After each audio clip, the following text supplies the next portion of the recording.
मैं आपको बता रहा था उसमें कि जो शाहजहां था, जो शाहजहां था,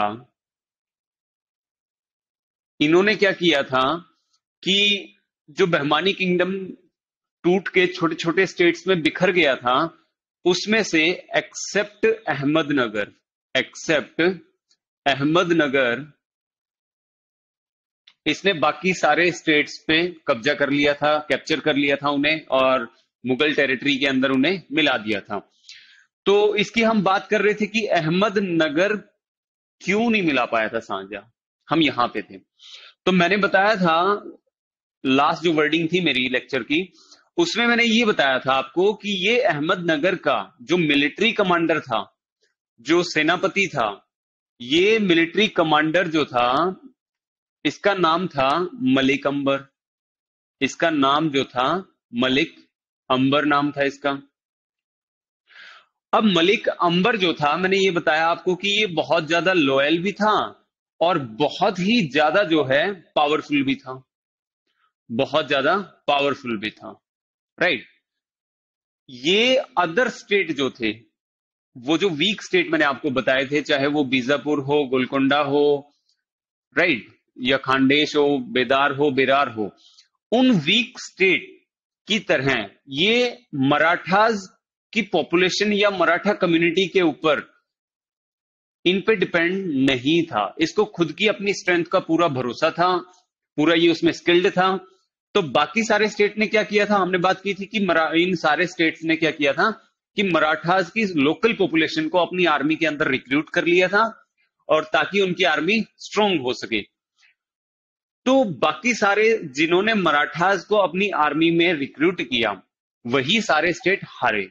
अब हम कारण जानेंगे कि ऐसा क्या हुआ था और क्यों ऐसा हो पाया। तो नाउ द क्वेश्चन इज कि how Shahjahan become successful in capturing the weak states except Ahmednagar. Ahmednagar को छोड़ के शाहजहां कैसे उन्हें अपनी टेरिटरी में मिला पाया।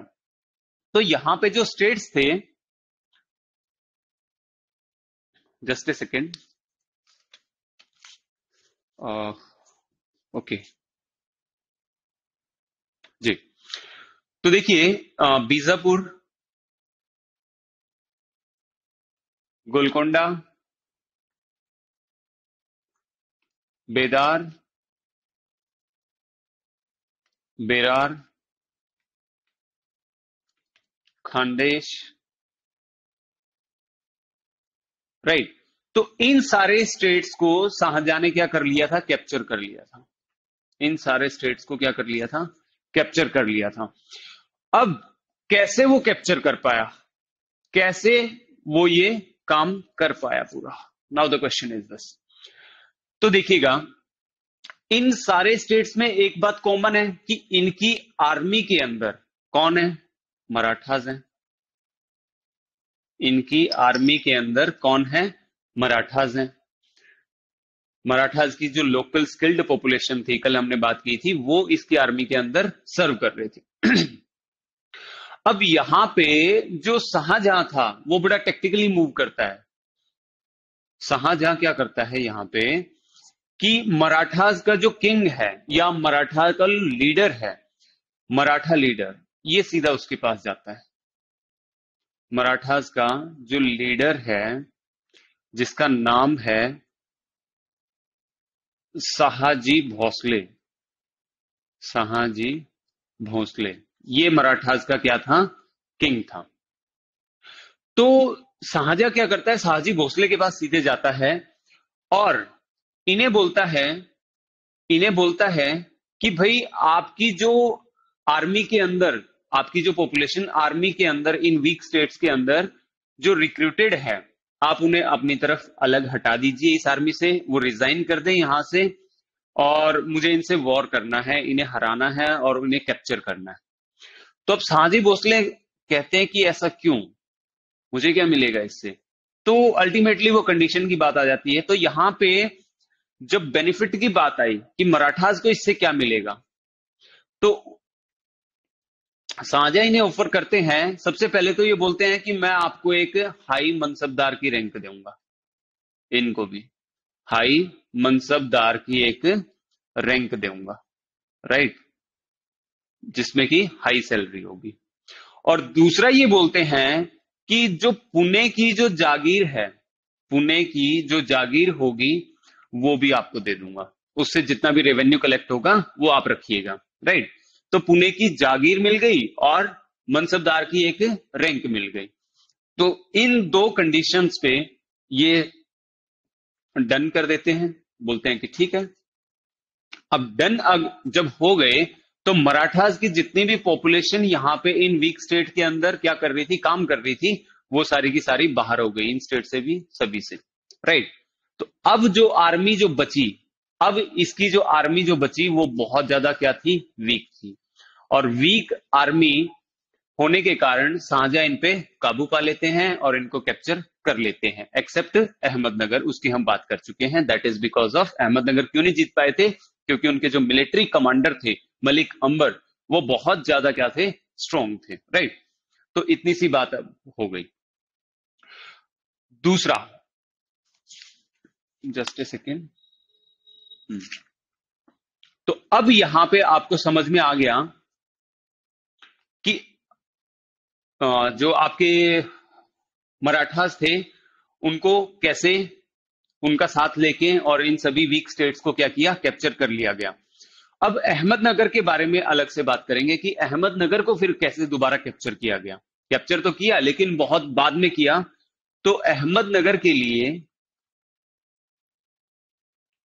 अहमदनगर के लिए क्या किया कि after the death of Malik Ambar, जब मलिक अंबर की डेथ हो जाती है, जब मलिक अंबर की डेथ हो जाती है, तो उनके बाद उनका बेटा ही वहां पे क्या बनते हैं, सेनापति बनते हैं, जिनका नाम है फतेह खान, जिसका नाम है क्या, फतेह खान। ये उनके सन थे मलिक अंबर के, राइट।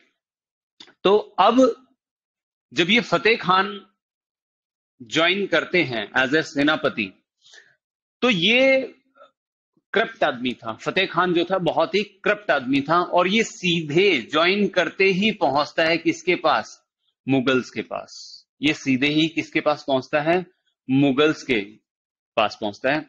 और ये बोलता है कि देखो मैं लड़ना नहीं चाहता, मैं कोई लड़ाई दंगा नहीं चाहता हूं, आप जो है अहमदनगर को कैप्चर कर लीजिए और इसमें मैं भी आपका साथ दूंगा। तो ये सीधे डायरेक्ट ऑफर कर देता है, लेकिन वो पूछता है कि मुझे बेनिफिट बताइए कि मुझे क्या मिलेगा। तो अब यहां पे क्या होता है, पहला तो वो मुगल्स इसको भी क्या दे देते हैं, एक रैंक दे देते हैं, मतलब मनसबदार बना देते हैं। इसको भी क्या बना देते हैं, मनसबदार बना देते हैं। सेकंड जो यहां पे हुआ, वो बोलते हैं कि पुणे की जागीर अब आपकी। आप याद करिए, पुणे की जागीर किसको दी गई थी, मराठास को दी गई थी, मराठास को दी थी। लेकिन मराठा से छीन के ये पुणे की जागीर किसको दे दी जाती है, फतेह खान को दे दी जाती है, क्योंकि उसने क्या किया था, अहमदनगर को हवाले कर दिया था, किसके, मुगल्स के, राइट। तो आप समझ गए होंगे यहां पे। तो अब पुणे की जागीर इनको जब मिली, फतेह खान को जब मिली, तो इससे मराठास के जो लीडर थे जिनका नाम था शाहजी भोसले, वो यहां पे बहुत ज्यादा क्या हो जाते हैं, गुस्सा हो जाते हैं, बहुत ज्यादा ही गुस्सा हो जाते हैं। बोलते हैं कि ये तो धोखा हुआ है हमारे साथ, पहले जब हमारी जरूरत थी आपने हमें दे दी, आज जब अहमदनगर की जरूरत पड़ी तो हमसे छीन के ये चीज आपने उन्हें दे दी। तो यहां पे आपको देखने को मिलेगा कि मराठास और मुगल्स दोनों आमने सामने हो जाते हैं।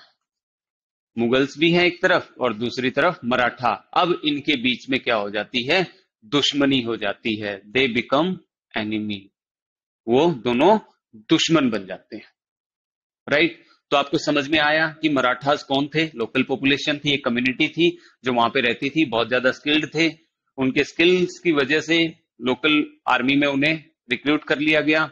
लेकिन पूरी कहानी अब आपने देखी कि कैसे कैसे इनका फायदा उठाया गया और अब इनके बीच में क्या हो गई, दुश्मनी हो गई। तो ऐसे मराठास आए और मुगल्स के साथ दुश्मनी हुई। अब ये सारा काम दुश्मनी हो चुकी थी, ये औरंगजेब के टाइम पे ही यहां पे हो चुकी थी। लेकिन जो बहादुर शाह था, बहादुर शाह क्या बोलते थे? बहादुर शाह बोले कि मैं इन रिलेशंस को सुधारूंगा, मैं इन रिलेशंस को सुधारूंगा जो मेरे बाप की या मेरे दादा की गलतियों की वजह से हुए हैं। तो अब बहादुर शाह पहले तो जब गए थे किसके पास? राजपूत के पास। लेकिन अब बहादुर शाह फर्स्ट किसके पास जाएंगे? मराठास के पास। तो बहादुर शाह अब जाते हैं किसके पास? मराठास के पास। मराठास, ये बहादुर शाह फर्स्ट हैं भाई, ध्यान रहे। बहादुर शाह फर्स्ट किसके पास जाते हैं? मराठास के पास जाते हैं। तो यहां पे जाके क्या हुआ देखिए, जब वो जाते हैं तो वो बोलते हैं कि ठीक है भाई, मेरे बाप की गलती थी, मेरे दादा की गलती थी, अब मैं इन्हें सुधारना चाहता हूं और आपके साथ रिलेशन अच्छे बनाना चाहता हूं। तो वो भी वेलकम करते हैं, बोलते हैं कि ठीक है, आइए आइए बैठिए।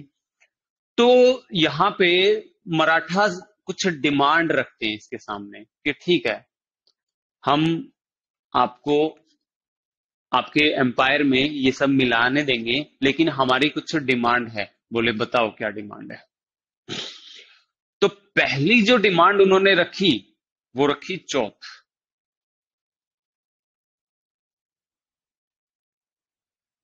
चौथ।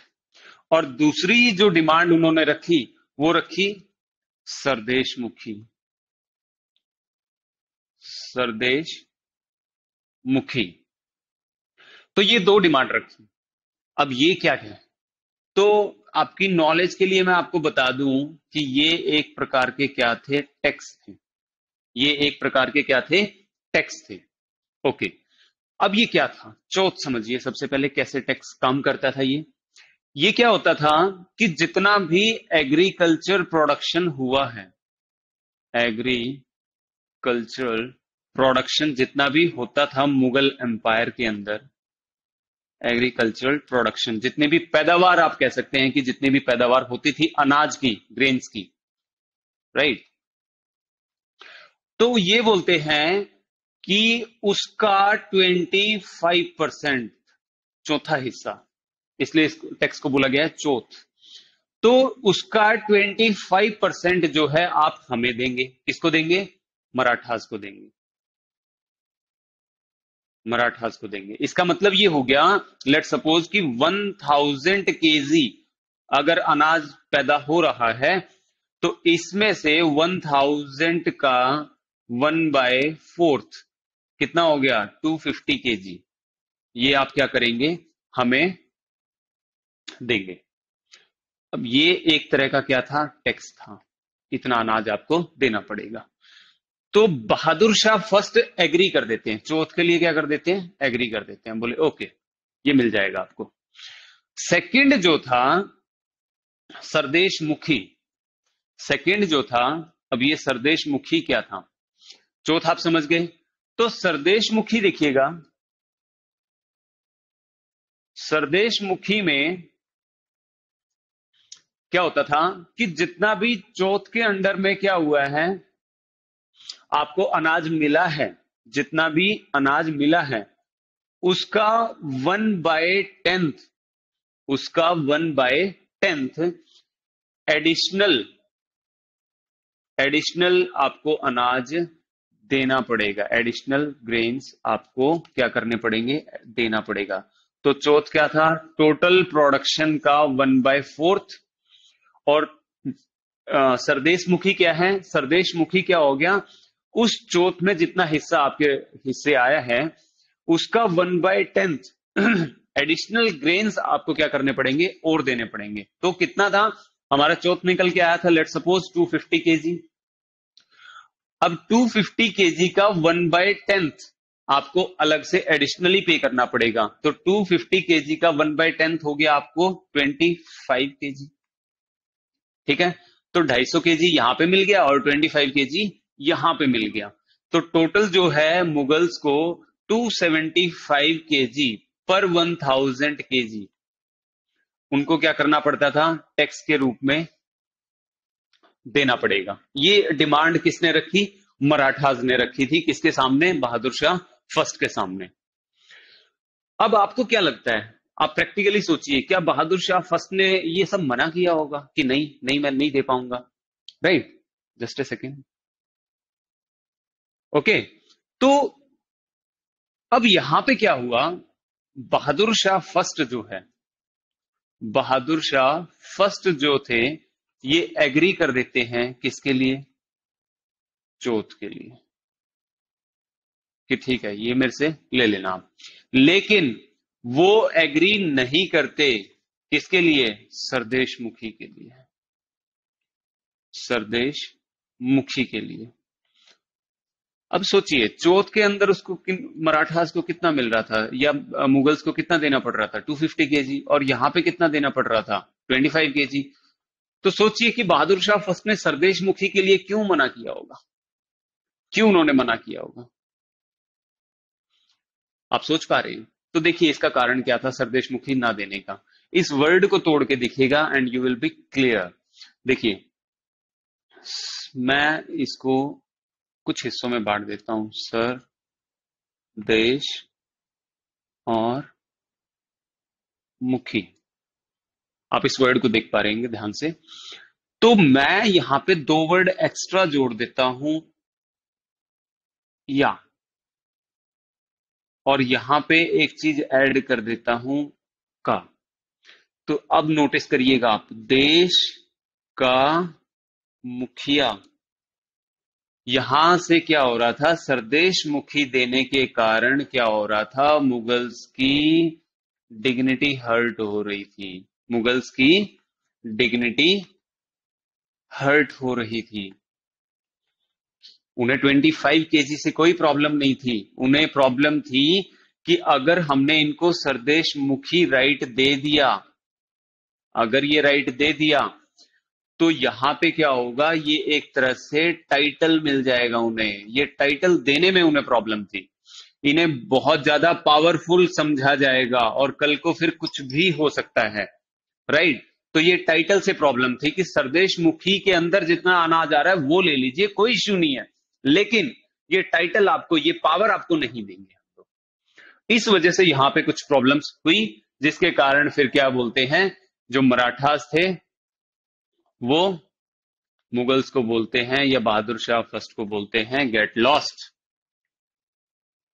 हम आपसे कोई रिलेशन नहीं सुधारना चाहते। अब आगे ये आपको पूरा समझ में आ गया कि सबसे पहले वो क्या हुआ था, कि सबसे पहले जो थे वो किसके पास गए, राजपूत के पास गए, वहां से भी सवाई जयसिंह और विजय सिंह से बात नहीं बनी, गवर्नर नहीं बनाने को राजी हुए, तो भी उन्होंने मना कर दिया था।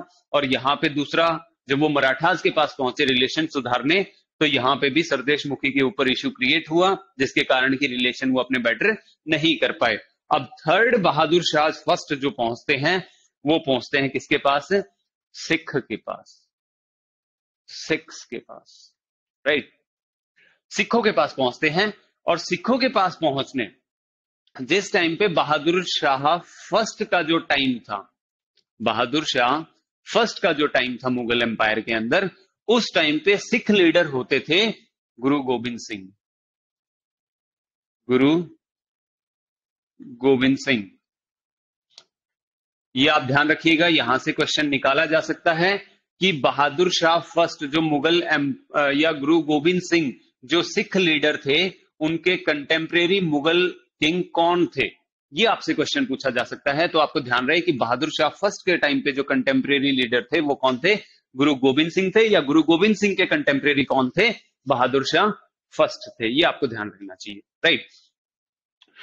तो ये बड़े ही नेक इंसान थे गुरु गोविंद सिंह।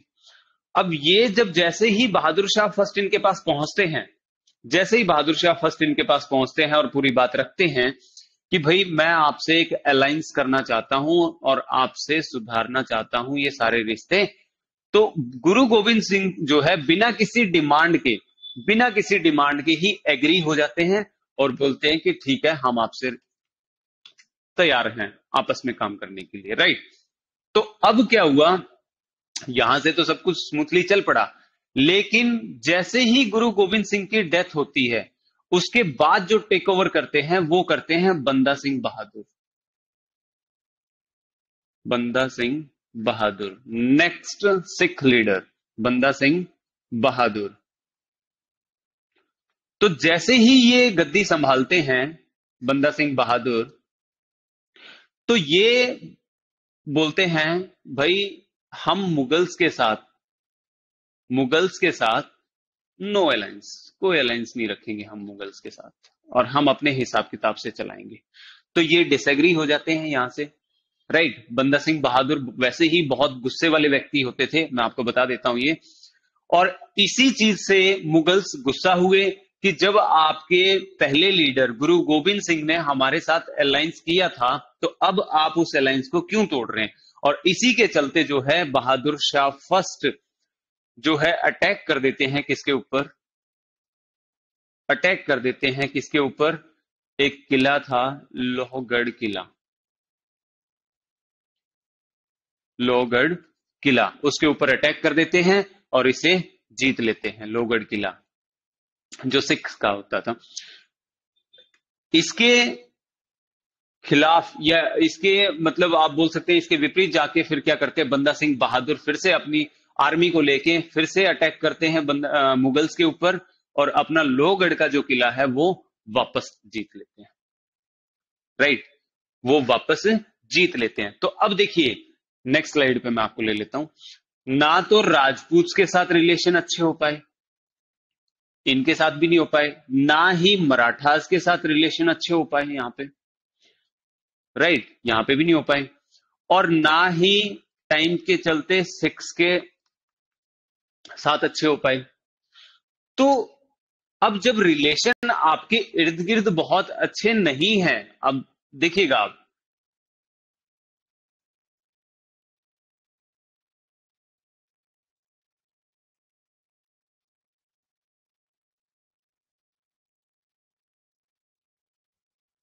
ऊपर ये जो सिख कम्युनिटी थी ये भी परेशान है, यहां पे राजपूत साथ नहीं दे रहे हैं, नीचे मराठा साथ नहीं दे रहे हैं, तो मुगल एम्पायर जो था क्या हुआ, प्रॉब्लम में आ गया। यहां पे सिख हैं, यहां पे राजपूत हैं, राइट, और यहां पे मराठास हैं,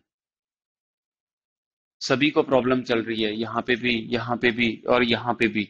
तो मुगल्स क्या अच्छे से काम कर पाएंगे क्या, नहीं कर पाएंगे। और आपको पता ही है कि फाइनेंशियल प्रॉब्लम इनकी ऑलरेडी चल ही रही है, फाइनेंशियल प्रॉब्लम से भी ये लोग घिरे हुए हैं।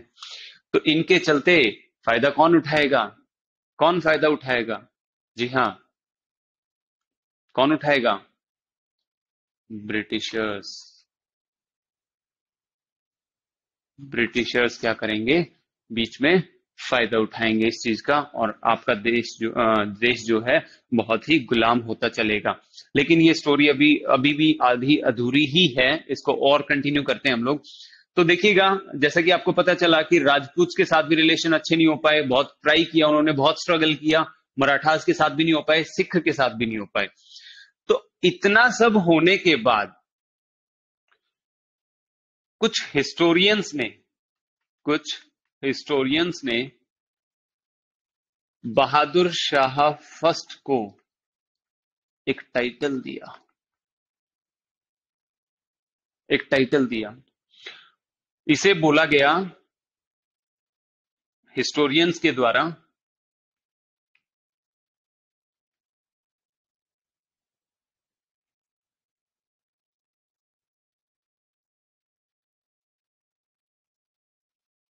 शाह ए बेखबर।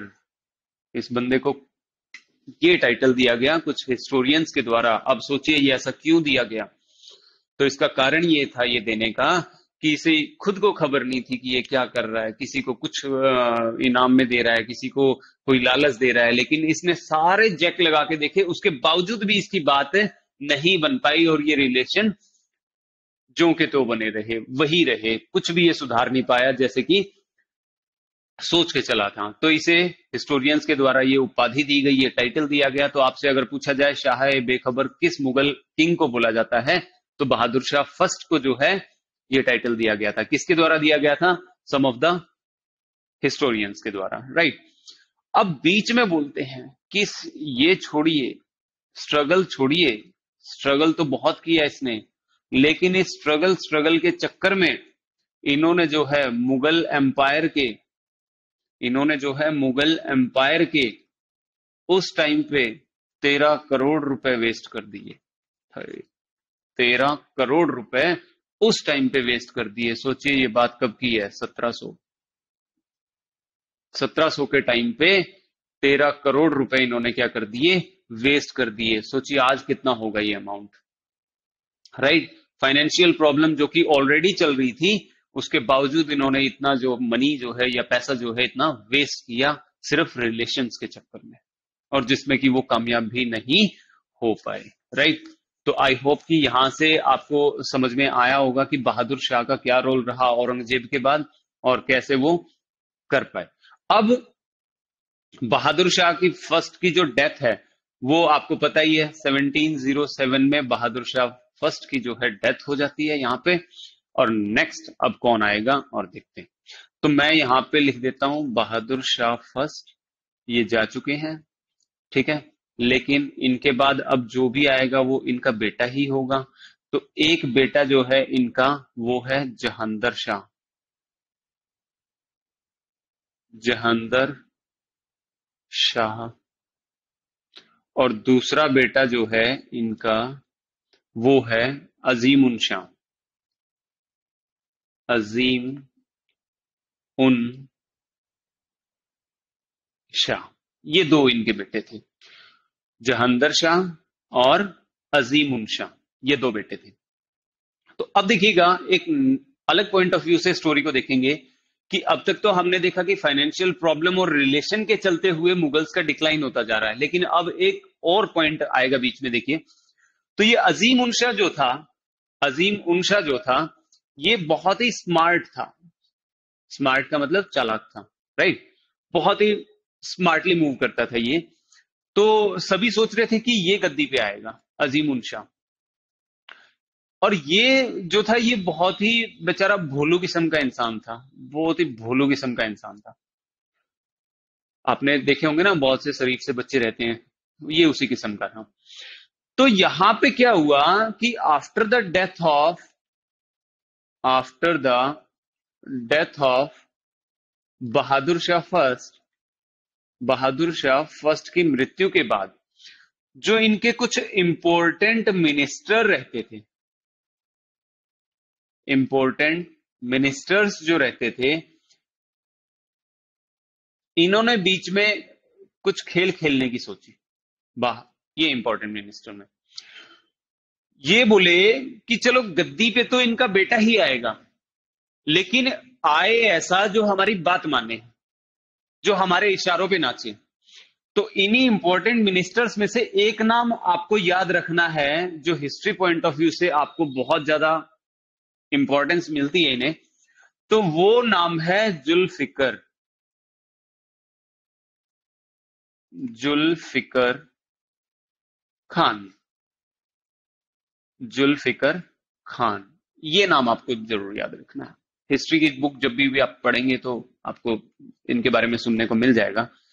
तो ये जुल्फिकर खान अब यहां पे क्या होते हैं, एक अच्छा रोल प्ले करते हैं यहां पे। ये जाते हैं किसके पास, जहांदर शाह के पास।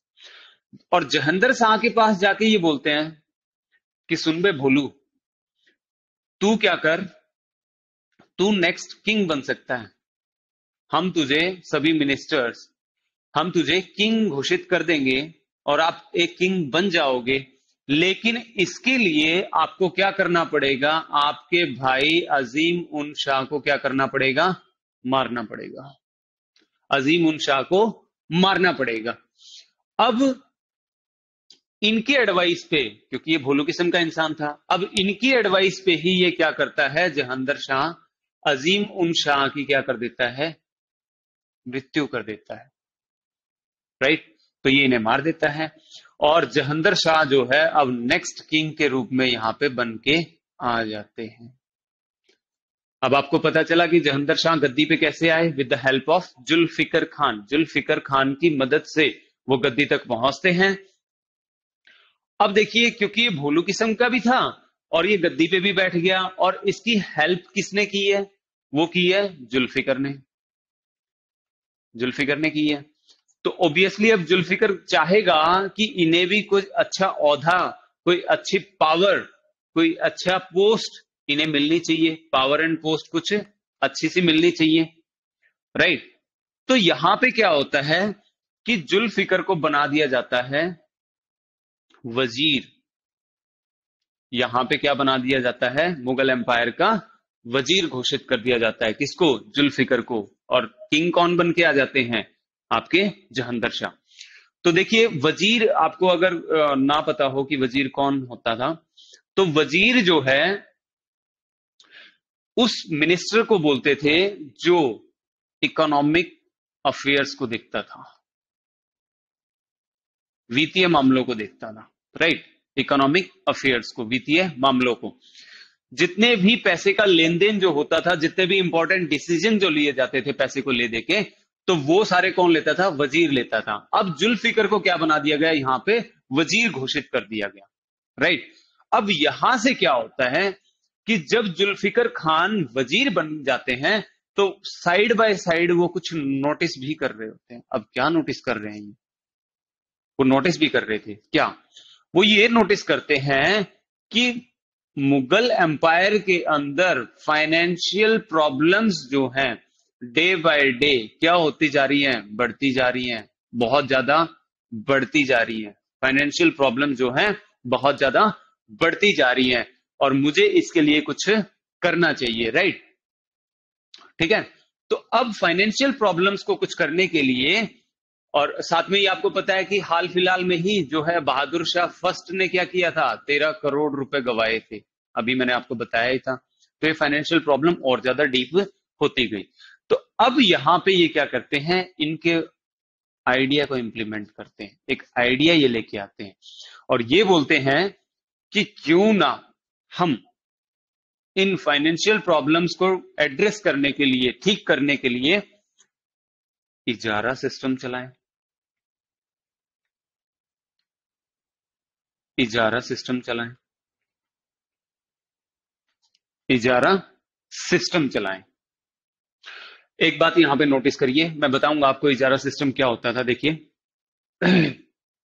इजारा सिस्टम जो था ये हम बाद में डिस्कस करेंगे, लेकिन इससे पहले अगर आपसे क्वेश्चन पूछा जाए, एमसीक्यू अगर आ जाए इसके ऊपर, और वो आपसे पूछे कि who introduced the idea of इजारा सिस्टम, इजारा सिस्टम, या आपसे पूछ लिया जाए कि हु इंप्लीमेंटेड द इजारा सिस्टम,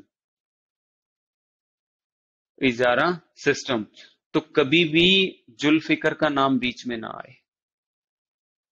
आप समझ रहे हैं, कभी भी जुल्फिकर का नाम बीच में नहीं आना चाहिए, क्योंकि आइडिया तो किसका था, जुल्फिकर का ही था। लेकिन किंग कौन है, किंग कौन है, जहांदर शाह। तो जब भी आप टिक मार्क करेंगे तो जहांदर पे ही करिएगा, राइट। तो इस बात का विशेष ध्यान रखिएगा कि जब भी इजारा सिस्टम की बात आए तो आप किसको करेंगे, जहांदर शाह पे, राइट। तो चलिए अब आगे चलते हैं कि ये इजारा सिस्टम क्या था, राइट। तो इजारा सिस्टम की चलो बात कर लेते हैं हम थोड़ी सी।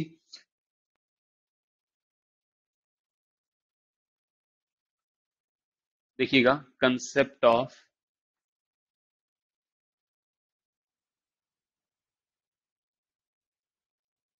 इजारा सिस्टम, कंसेप्ट ऑफ इजारा सिस्टम, थोड़ा सा ध्यान से देखिएगा, बहुत इंपॉर्टेंट भी है ये।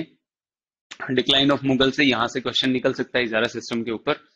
तो देखिए जैसा कि हम पहले पढ़ चुके हैं कि सबसे पहले हमारे पास क्या होती थी, जागीर, जागीर्स होती थी, और ये जागीर अंडर द जागीरदारी सिस्टम, अंडर द जागीर जागीरदारी सिस्टम ये क्या की गई, सभी मनसब्स को बांट दी गई थी, लोगों को बांट दी गई थी, सभी को मनसबदार बना दिया गया था, और जागीरदारी लैंड्स को क्या किया गया था, इनको दे दी गई थी सभी को। डे बाय डे मैंने आपको पहले भी बताया था कि ये मनसबदार की स्ट्रेंथ जो थी बढ़ती जा रही थी, और जागीर की जो नंबर्स थे वो घटते जा रहे थे, जागीर कम होती जा रही थी, इसलिए रेवेन्यू लॉस भी होता जा रहा था। यहां से रेवेन्यू लॉस भी काफी हुआ, तो रेवेन्यू लॉस भी होता गया। अब इन्होंने इसी सिस्टम को चेंज करने की सोची, तो ये उस चीज के लिए लेके आए क्या, इजारा सिस्टम। तो इस इजारा सिस्टम में देखिए क्या था कि जहंदर शाह बोलते हैं, जहंदर शाह बोलते हैं कि भाई जितनी भी हमने जागीरदारी सिस्टम के तहत जितनी भी लैंड बांटी है, जागीरदारी सिस्टम के तहत लैंड बांटी है, डिस्ट्रीब्यूट की है, अलॉट की है, जो आप कहना चाहें, वो सारी की सारी मेरे पास वापस ले आओ। अब कोई भी मनसब नहीं होगा, ये सारी की सारी जमीन जो है आप क्या करिए, वापस मुझे दे दीजिए। बोले ये क्या भाई, ये क्या बात हुई? बोले कि हाँ, तो ये सारी की सारी जमीन वापस मांग ली, क्योंकि इनमें रेवेन्यू लॉस हो रहा था और फाइनेंशियल प्रॉब्लम को ठीक करना था जुल्फिकर खान को, याद रखिए। तो सारी जमीन जब वापस मंगवा ली गई, तो फिर क्या किया, एक टेंट लगाया गया और उसमें राजा साहब बैठते हैं, राइट, और यहां पे ये पब्लिक है सारी, ये आके नोटिस करते हैं कि क्या हो रहा है, क्या हो रहा है, राइट।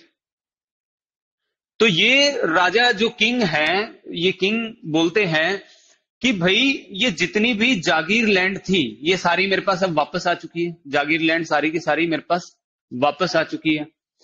अब ये जो लैंड है ये मैं उसी को दूंगा जो मुझे सबसे ज्यादा यहां से टैक्स देगा, सबसे ज्यादा जो है मुझे क्या देगा, टैक्स देगा।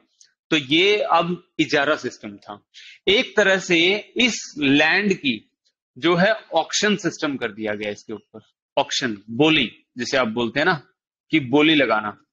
तो ये जो लोग यहां पे खड़े हैं जो अटेंड कर रहे हैं, तो सभी ने बोली लगाई कि ठीक है भाई, फलानी जमीन पे कितना टैक्स दोगे? तो कोई बोलता है 10,000 देंगे, 10,001, 10,002, 10,003, नहीं मैं 20,000 दूंगा। ठीक है भाई, 20,001, नहीं मैं 30,000 दूंगा। तो ठीक है, 30,000 में मान लीजिए कि इसका ऑक्शन हो गया, बोली लग गई।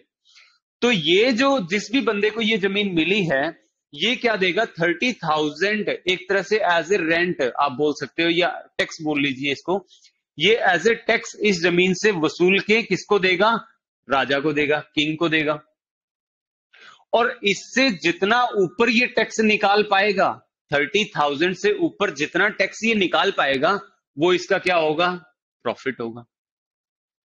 तो राजा भी खुश और जमीन लेने वाले भी खुश।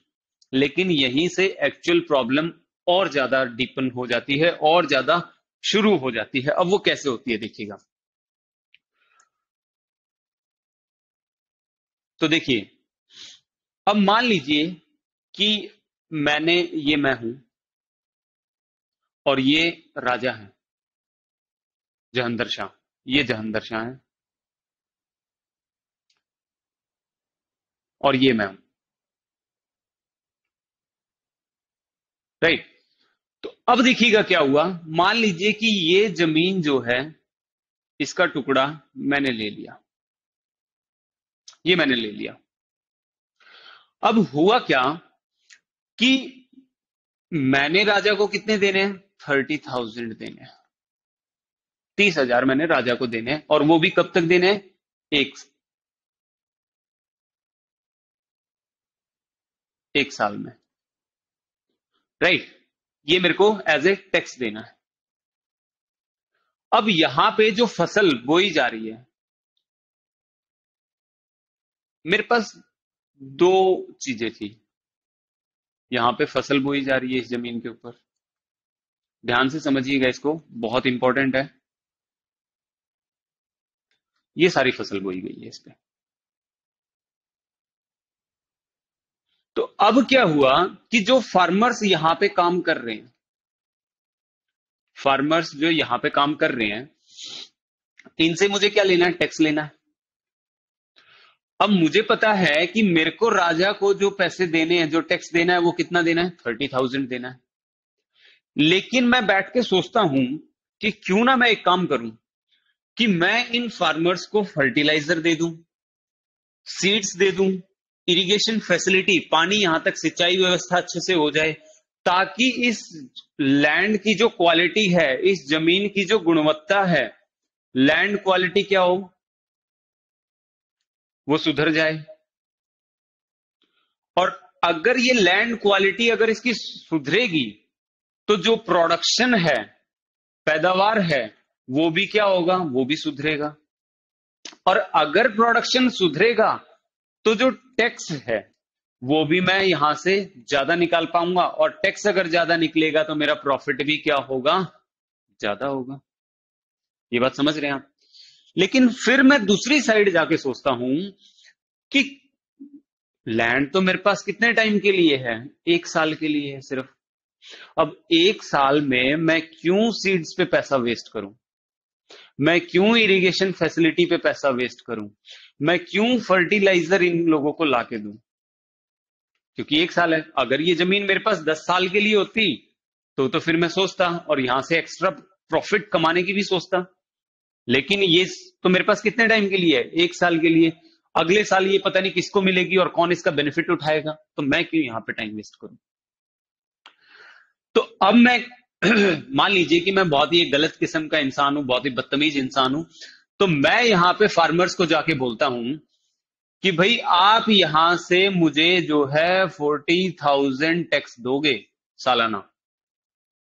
अब फार्मर्स जो हैं वो बोलते हैं कि भाई बाप, यहां से तो निकलता ही 40,000 है, यहां तो पैदावार ही कितनी है, 40,000 की होती है, तो हम आपको 40,000 कैसे देंगे? लेकिन मैं फिर से फार्मर्स को डरा धमका के, कॉलर पकड़ के उनका देना पड़ेगा, जरूर देना पड़ेगा।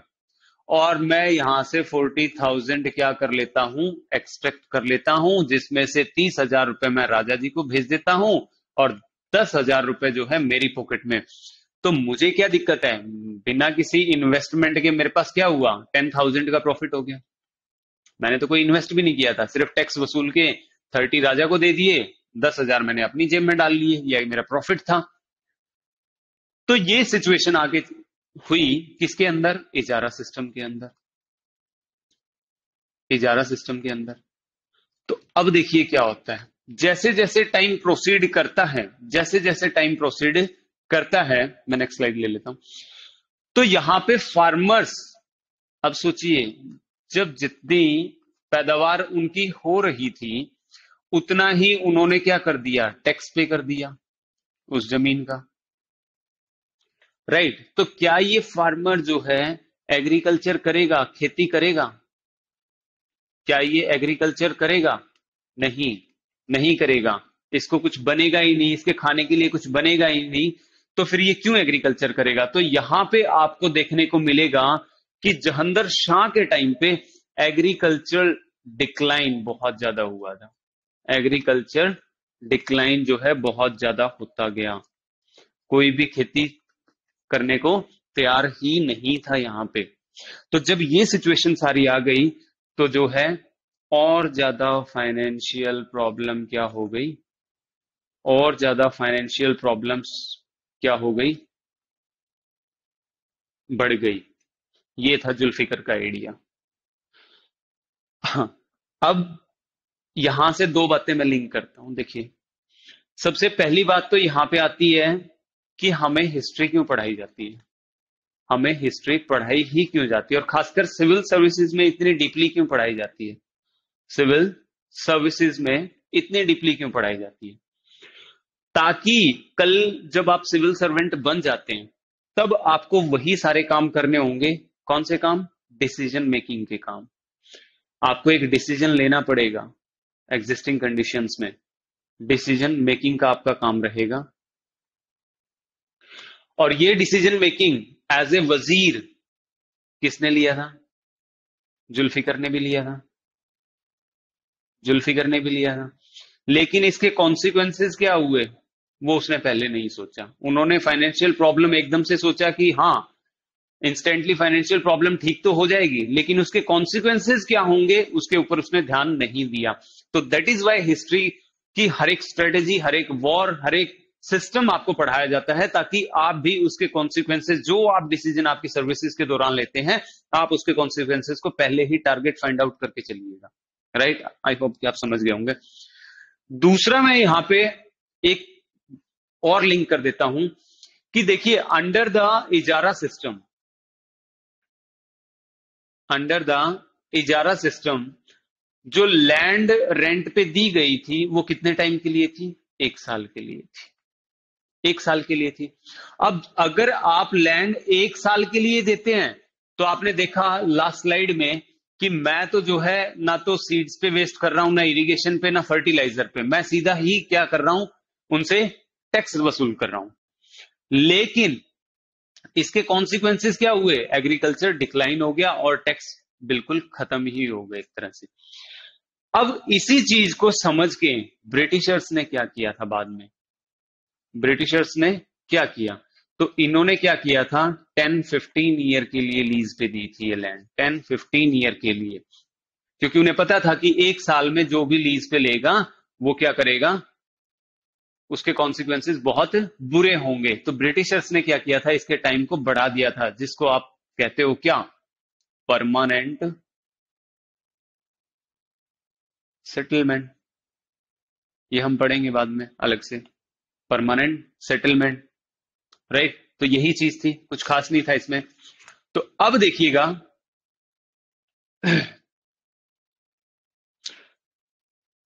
तो यहां पे क्या होता है, देखिए और क्या प्रॉब्लम आई यहां पे।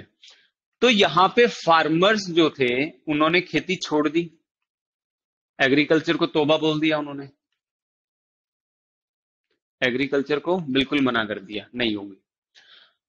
तो अब ये फार्मर्स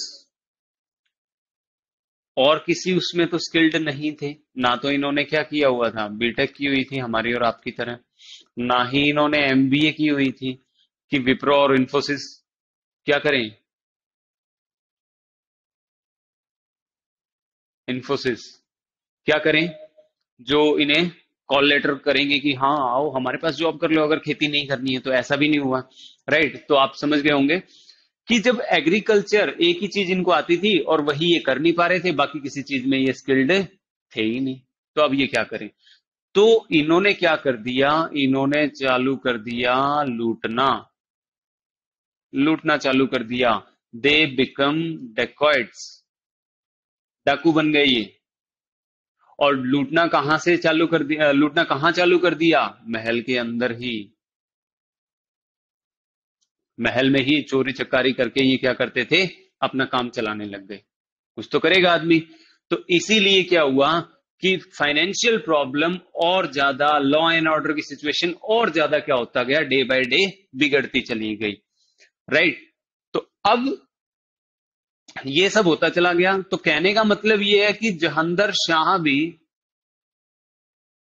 शाह भी अपने टाइम पे कुछ इतिहास नहीं रच पाया, और जो भी उसने किया वो भी उल्टा उसी के ऊपर आके गिरा। राइट, तो अब यहां पे एक आदमी, मैं यहां पे लिख देता हूं, जहंदर शाह, जहंदर शाह। इसकी जो टाइमलाइन थी वो 1712 से लेके 13 तक, एक ही साल हुआ था बेचारे को, इसको एक ही साल में इतना कुछ हो गया इसके साथ। तो अब यहां पे एक आदमी पिक्चर में और आएगा जिसका नाम है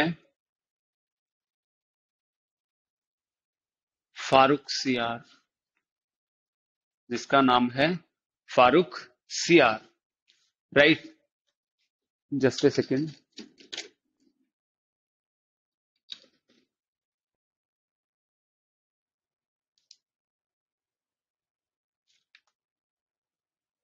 चलिए, देखिए फारूक सियार कौन था, ये फारूक सियार, और क्या इसका रोल रहा, कैसे ये मुगल एम्परर बना या मुगल किंग बना। तो आपको याद है कि मैंने एक स्लाइड में आपको यहां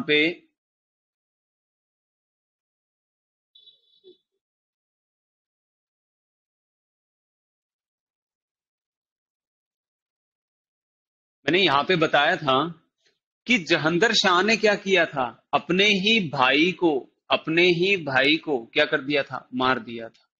अपने ही भाई को मार दिया था। और उस अजीम उन शाह का बेटा ये था फारूक सियार। ये था फारूक सियार, ये उसका बेटा था।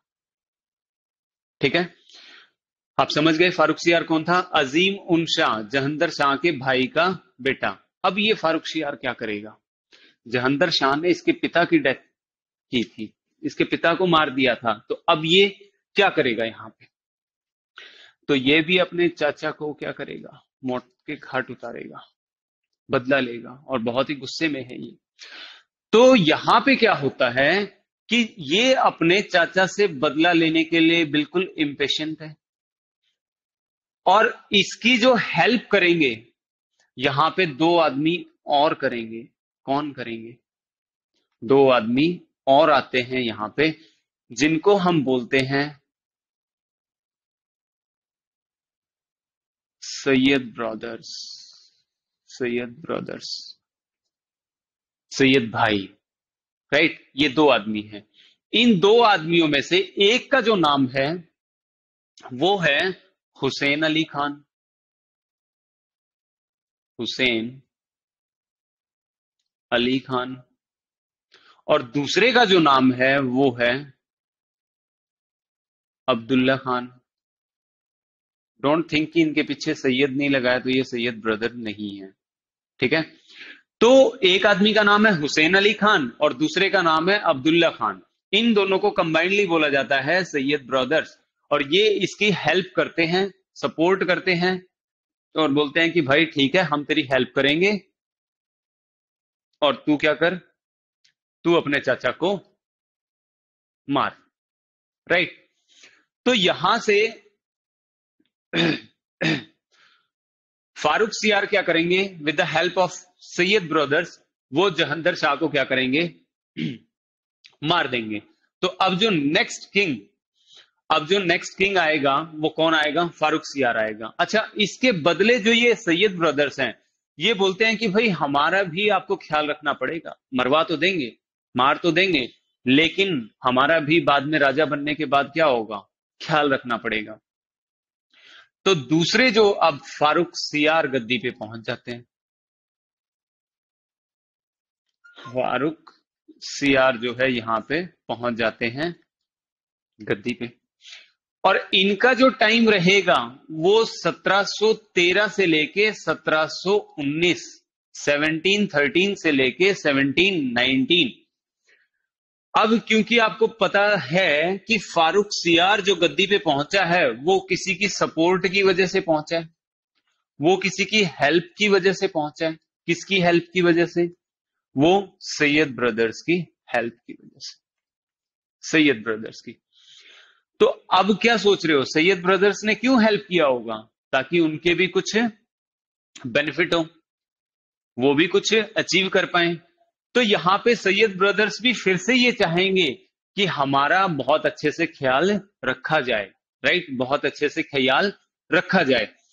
तो फारूक सियार जो अब गद्दी पे पहुंचा है, तो ये भी क्या होगा, एक तरह से एक पपेट किंग ही होगा, एक कठपुतली ही होगा। पहले आपको ध्यान होगा कि फारूक सियार के जो चाचा थे जहंदर शाह, वो किसकी हेल्प से पहुंचे थे? जुल्फिकर खान की हेल्प से पहुंचे थे। तो वो भी एक तरह से क्या थे, पपेट ही थे, क्योंकि जो पावर थी, फाइनेंशियल पावर थी, वो तो वजीर के पास थी, जुल्फिकर के पास थी। लेकिन जहंदर शाह जो थे वो एक पपेट किंग की तरह ही एक्ट किया उन्होंने, चाहे वो एक साल ही रहे। लेकिन फारूक सियार भी अब असली जो पावर होंगी वो सैयद ब्रदर्स के पास ही होंगी, और फारूक सियार अगेन एक क्या होंगे, एक पपेट किंग होंगे। तो अब जैसे जैसे हम चैप्टर में मूव कर रहे हैं कि डिक्लाइन ऑफ मुगल कैसे होता जा रहा है, सबसे पहले फाइनेंशियल प्रॉब्लम्स ने घेरा, और अब जो है जो पावर्स जो थी वो सारी की सारी पावर्स कौन एंजॉय कर रहे थे? इनके मिनिस्टर्स एंजॉय कर रहे थे। इन्हें तो कुछ पता ही नहीं था किंग्स को तो कि है क्या। तो इसी बीच ये जो हुसैन अली खान थे, ये जो हुसैन अली खान थे, इनको बना दिया जाता है मीर बख्शी। इनको बना दिया जाता है मीर बख्शी, और अब्दुल्ला खान को बना दिया जाता है वजीर। अब्दुल्ला खान को बना दिया जाता है वजीर। मीर बख्शी, देखिए आपको शायद नहीं पता होगा मीर बख्शी क्या है। वजीर मैं आपको बता चुका हूं कि फाइनेंशियल अफेयर को देखता था, फाइनेंस मिनिस्टर आप इसे बोल सकते हो, फाइनेंशियल अफेयर्स सारे इसके अंडर रहते थे। और हुसैन अली खान जो थे ये मीर बख्शी थे। मीर बख्शी का मतलब होता है मिलिट्री पावर। सारी की सारी जो मिलिट्री पावर थी मुगल एम्पायर की, वो किसके पास आ गई? हुसैन अली खान के पास आ गई। और अब्दुल्ला खान के पास जो है फाइनेंशियल अफेयर्स आ गए सारे के सारे। तो देखिए अब बेचारे फारूक सियार को ना तो मिलिट्री पावर्स एंजॉय करने को मिली हैं और ना ही फाइनेंशियल पावर इनके पास है। तो अब क्या किया जाए? ये तो एक पपेट किंग ही हुए ना एक तरह से। पहले ऐसा कुछ भी नहीं होता था, या जो मिनिस्टर जो होते थे वो नाम नाम के मिनिस्टर होते थे, लेकिन एक्चुअल जो पावर एक्सरसाइज कौन करता था? किंग करता था। लेकिन यहां पे आपको उल्टा देखने को मिलेगा कि असली पावर जो एक्सरसाइज कर रहे हैं वो मिनिस्टर कर रहे हैं, और जो किंग है वो एक कठपुतली के तौर पे है। राइट। तो अब क्या होता है? ये सब चलता है और ये भी बहुत कुछ नहीं कर पाता है। और फतेह खान, सॉरी, फारूक सियार जो है, फारूक सियार जो है, अब उसको रियलाइज हो जाता है कि नहीं, जो ये सैयद ब्रदर्स ने मेरी हेल्प की है ये तो उल्टा मुझे ही क्या कर रहे हैं? लूट रहे हैं। ये तो मेरा ही घाटा हो रहा है, ये तो मेरे साथ ही धोखा हुआ है। तो वो फारूक सियार क्या सोचते हैं? इन्हें सर्विसेज से टर्मिनेट करने की सोचते हैं, इन्हें टर्मिनेट करने की सोचते हैं। लेकिन इनके टर्मिनेट करने से पहले ही सैयद ब्रदर्स को ये सारी स्टोरी का पता लग जाता है कि फारूक सियार क्या करने वाला है। और इसीलिए जो ये सैयद ब्रदर्स हैं ये फारूक सियार को भी क्या कर देते हैं? मार देते हैं। ये फारूक सियार को भी क्या कर देते हैं? मार देते हैं। और यहां पे स्टोरी पूरी कवर हुई। अच्छा, एक बात मैं बीच में पूरी छोड़ गया हूं कि ये जो आपसे पूछा जा सकता है कि मुगल एम्पायर के टाइम पे या फारूक सियार के टाइम पे किसे जो है किंग मेकर्स कहा जाता है, तो वो सैयद ब्रदर्स को ही क्या कहा जाता है? King makers. किंग मेकर्स कहा जाता है। राइट। तो आई होप कि ये यहां तक की स्टोरी आपकी पूरी कवर हो गई होगी। जस्ट गिव मी ए 1 मिनट।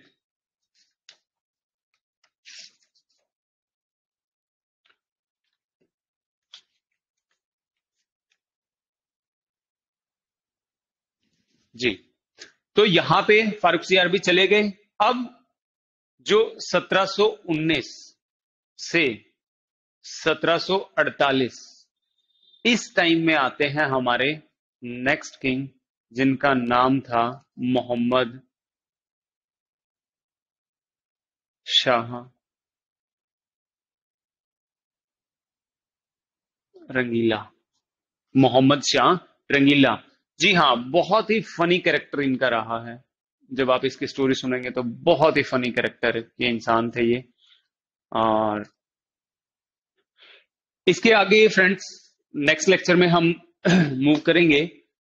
तो यहां तक का आपको कवर हो गया होगा।